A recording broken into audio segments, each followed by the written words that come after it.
कहिए या क्या कहेंगे बोलिए। प्रोपेन नॉर्मल प्रोपील या कौन प्रोपेनॉल।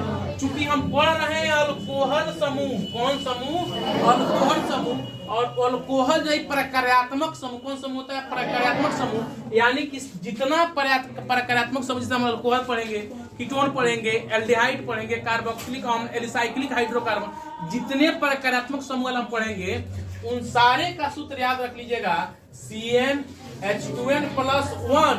अब प्लस जो समूह रहेगा क्या रहेगा समूह, उस समूह का कर देंगे हम जोड़ देंगे। जैसे हम लोग अल्कोहल पढ़ रहे हैं तो सूत्र हो जाएगा CnH2n+1 OH। ठीक है, इससे पढ़ते कीटोन तो कीटोन लगा देते वहां पे, इससे पढ़ते एल्डिहाइड तो एल्डिहाइड लगाते, इससे पढ़ते साइक्लो हाइड्रोकार्बन यानी एलिसाइक्लिक हाइड्रोकार्बन साइक्लोप्रोपेन होता है, साइक्लो का सूत्र लगाते। बात समझ में होता है, यानी जो एलिसाइक्लिक हाइड्रोकार्बन का सूत्र, ये सब क्या है, ये सब प्रकार्यात्मक समूह है। अब जैसे ही प्रकार्यात्मक समूह का होता है, जब क्या करते हैं हम जोड़ते हैं तो उसका सिर्फ और सिर्फ फॉर्मूला होता है कौन CnH2n+1। आप प्लस जिस समूह से कहेगा उस समूह का जोड़ दीजिए, और वहां पर ध्यान रखिए उस समूह का जो तत्व जो है वह कौन से बॉन्ड में रहता है। जैसे मान लीजिए कि हम अल्कोहल पढ़ रहे हैं, क्या पढ़ रहे हैं अल्कोहल, तो अल्कोहल लगा दिए हम CnH2n+1 OH। तो यह जानना होगा कि सर ऑक्सीजन हमेशा अपने साथ कितना बॉन्ड लेके चलता है, 2 को, हाइड्रोजन अपने साथ 1 को लेके चलता है, कार्बन अपने साथ 4 को लेके चलता है। इतना ध्यान में आपके दिमाग में होना चाहिए। तो प्रोपील है तो मेथ एर प्रो 3 जाता है तो क्या हो जाएगा C3 तो H Cn हो गया C3, H2n तो H हो गया 2n तो 3 है, 3 दूना 6 बाई 1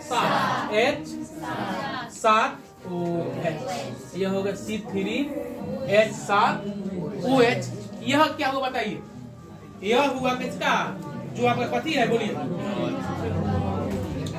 जो प्रोपेनॉल जो है चाहे नॉर्मल प्रोपील है उसका क्या हुआ, क्या हुआ अणुसूत्र।